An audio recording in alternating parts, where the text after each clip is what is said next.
Good afternoon, everybody, and welcome. Pleasure to have this very, very distinguished panel here with us today.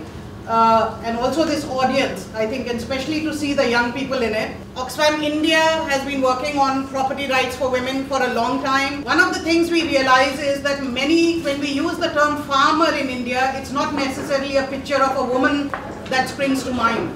And we have campaigns which just say basically to even recognize that these women are working there, they're doing everything that a farmer does, except for the fact that they don't own the land that they work on so hard. Lot of complex problems associated with mindsets, with laws, with their implementation, and I think this panel will just about cover all different aspects of that. And with that, I would like to start with the Minister. We have a policy brief. For me, the rights of women go beyond property rights, but no doubt property rights have to be ensured, have to be recognized, have to be enshrined in law, and the legal provisions have to be implemented.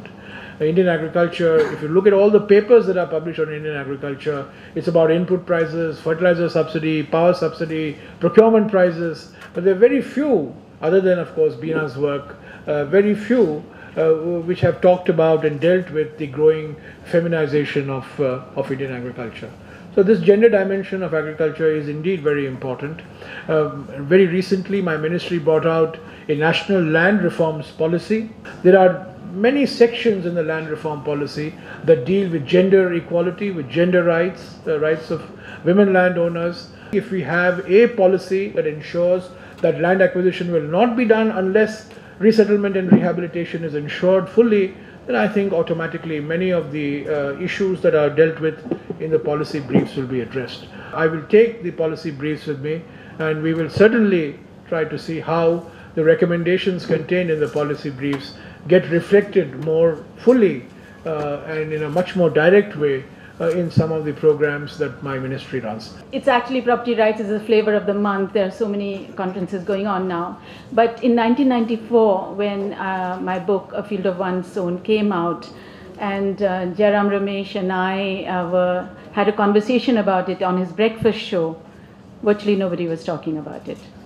So it's taken 2 decades for us to arrive at this point.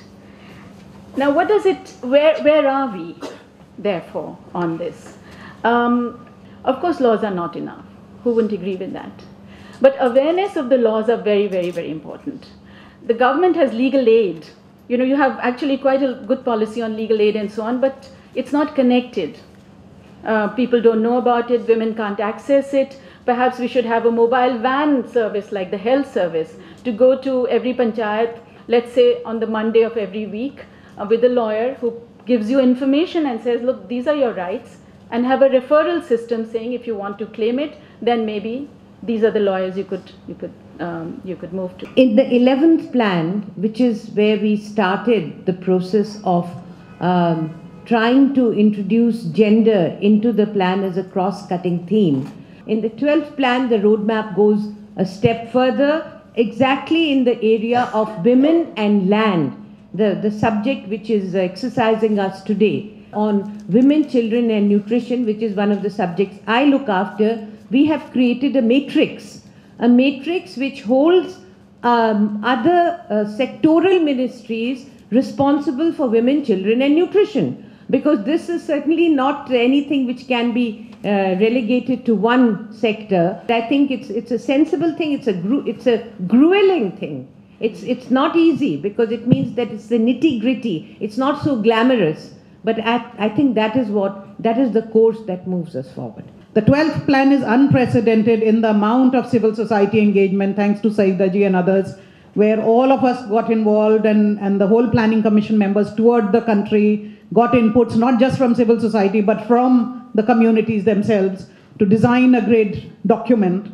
Kirti, I mean, this is a real puzzle for us about this country where we have the most fantastic and progressive laws. Why are these fantastic laws, FRA and PESA and so many, world-class laws that just don't get implemented? What we do is we bring a fantastic half law and we may leave some loopholes in it. Of course, there are problems which still remain in the laws. And one of the major problems is that in several states, personal laws apply. And personal laws, I don't just mean, the Hindu law applies to it, but I mean Muslim law applies to Muslims, the Parsi law applies to Parsis, and Christian law applies to Christians. And in all these, though to different degrees, there are discriminatory provisions.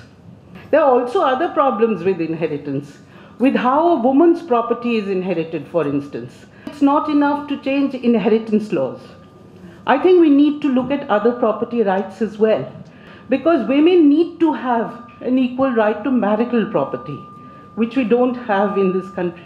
Kirti, I guess listening to you gives us some insight into why the laws don't get implemented. And then on top of it, we have new laws that are needed, like the one you just mentioned about the Indian women's right to marital property.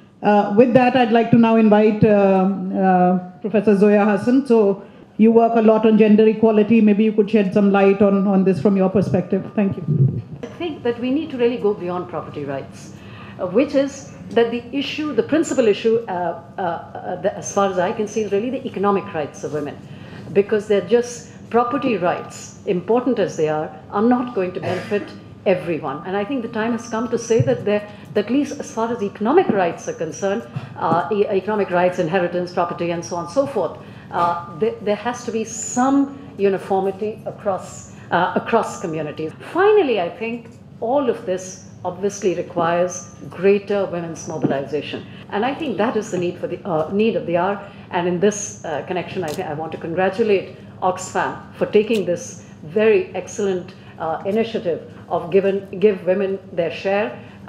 And I would just amend that by saying, give women their share across communities. I'll turn now to Peter. So we want to deliver inclusive growth. It has to come through agriculture. We want to focus on women as farmers. And maybe you could tell us what FAO is doing about this. So 2 years ago, in FAO's flagship publication on agriculture, the state of food and agriculture, focused on women in agriculture, basically documenting that not only in land, but in access to the essential the other necessary parts of agricultural production, whether it is inputs, whether it's water, whether it's access to markets, access to credit, access to technical advice, women are systematically excluded.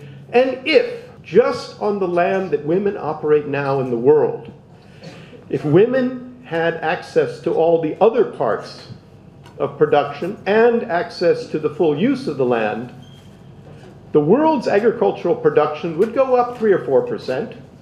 And the number of extra people in the world that would be fed is about 150 million.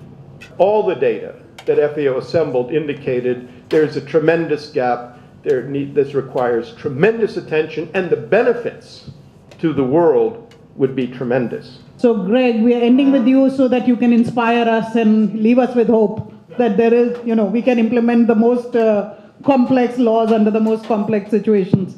First of all, I want to thank Oxfam for its dedicated work over the last many years.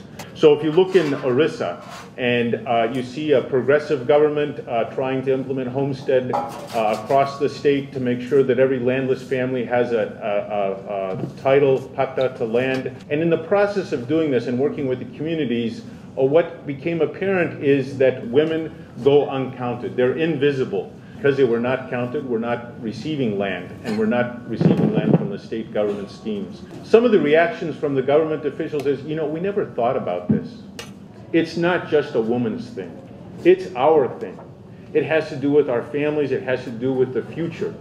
Make sure that those young women, when they go to the next family and when they remain in contact with their natal family, that those land rights are preserved and that they have access to the inheritance rights. Feminists sort of taking stock of where we are, and there was consensus saying we're the third generation of feminists, and we have to now, the biggest battle is within the family, to start that attitude of equality, sharing, equal rights and all of that. And this will be tougher than fighting the state or fighting the corporate world or other areas where progress is being made. Wherever you see reservation for women, everybody says 33% in parliament, and outside, why not 50%?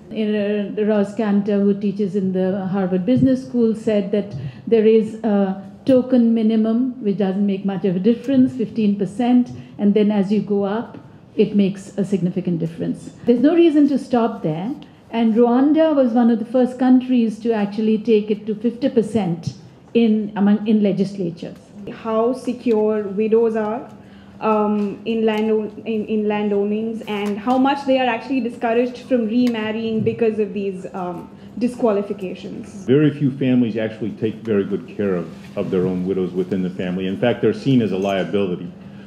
And particularly when it comes to land, is it basically they're tried to get rid of in order to be able to access the land. Now, the question, of course, is more complex, which is that a widow's rights are recognized because she's seen as part of the marital family, and it'll then go to the son.